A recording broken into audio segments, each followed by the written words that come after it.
Hey, it's Clay Trader, and this will be a video chart on ticker symbol BIOA. We will take a look at the 30-minute time frame.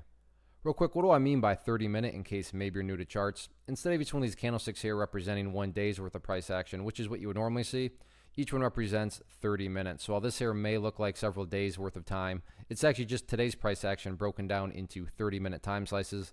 I like through this time frame. I think it does a good job of telling the quote-unquote story of the price, and then makes mapping out levels of support and resistance a bit easier to see. I did this analysis yesterday, so that's where these green and red line annotations are coming from.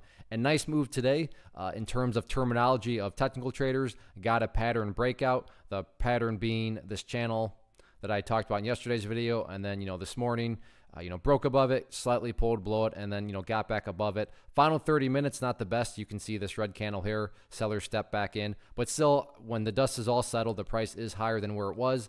And assuming you care about the big picture of things, that's the name of the game. You want to see prices building those higher lows over time, because that is how uptrends are constructed. So on that note, let's do the first update here. And this update comes from a foundational principle in charting, which states when levels of resistance are broken and closed above, you want to see them act as support. So the ideal level of support going into next week is indeed going to be 66 cents. In fact, during the final 30 minutes, you can see that's right where the price ultimately decided to bounce from right there. Now, don't get me wrong. If the price falls below 66 cents, am I saying that the entire chart's ruined? I'm not saying that at all. But if the price can stay above there, that would definitely be, the best sign of strength on the bull's part. Other areas of support to keep an eye on down here at the bottom of the channel, 57 cents.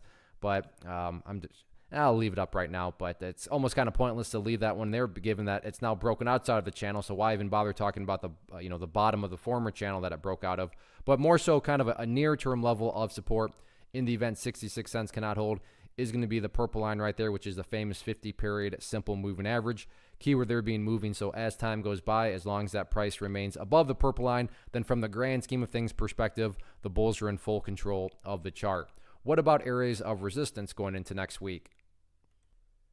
Key battleground right now where the sellers have really made themselves known and apparent right up there at the 71-cent mark. Several different occasions today, the price tried to get up through there and just can never really, put any worthwhile breaks of it. So 71 cents, key level of resistance. All in all, though, as long as the price keeps building higher bases, that's what you want to see. So great way to close out the week.